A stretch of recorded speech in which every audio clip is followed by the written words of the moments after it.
Eidgah ground ఉంది అధ్యక్ష. ఆ ఈద్గా గ్రౌండ్లో సిపిడిసిఎల్కి మన ఒక సబ్ స్టేషన్ గురించి ల్యాండ్ అలాట్మెంట్ ఇచ్చారు. అక్కడ ఇప్పుడు రంజాన్ నడుస్తుంది, ఈద్గా గ్రౌండ్ అది.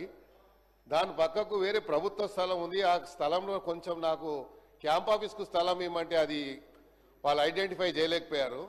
సబ్ స్టేషన్కు నేను లోకల్ ఎమ్మెల్యే ఉంటే నా నాలెడ్జ్ లేకుండా నేను ప్రివిలేజ్ నోటీస్ ఇస్తే కూడా యాక్షన్ తీసుకుంటారో లేదో అని చెప్పి మీది చెప్తా ఉన్నాను.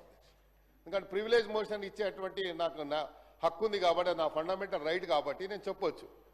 కానీ నా ప్రమేయం లేకుండా, నా యొక్క ప్రెజెన్స్ లేకుండా అక్కడ ఫౌండేషన్ వేశారు. నేను పోయి నా రెగ్యులర్ స్టైల్లో పలగొట్టాను పోయి. ఎందుకంటే ఇక నాకు వేరే ఆప్షన్ లేదు కదా సార్. ఆప్షన్ ఉన్నప్పుడు అంటే వేరే తీరు చెప్పొచ్చు. సో మరి మంత్రి గారు ఉన్నారు కాబట్టి, భట్టి గారు ఉన్నారు కన్సర్న్ మినిస్టర్ కాబట్టి వారి నోటీస్ తీసుకొస్తున్నా అధ్యక్ష. ఇక తర్వాత చెప్తా ఉండు రాజుబాయి నువ్వు పట్టింది సార్. రెండోది అదే చెప్తున్నా, నోట్ అంటారు తర్వాత నోట్ అంటారు రిప్లై వస్తుంది. అబ్బాయి నువ్వు చూడలేదా సార్? ఇంకోటి, నేను రీసెంట్లీ ఒక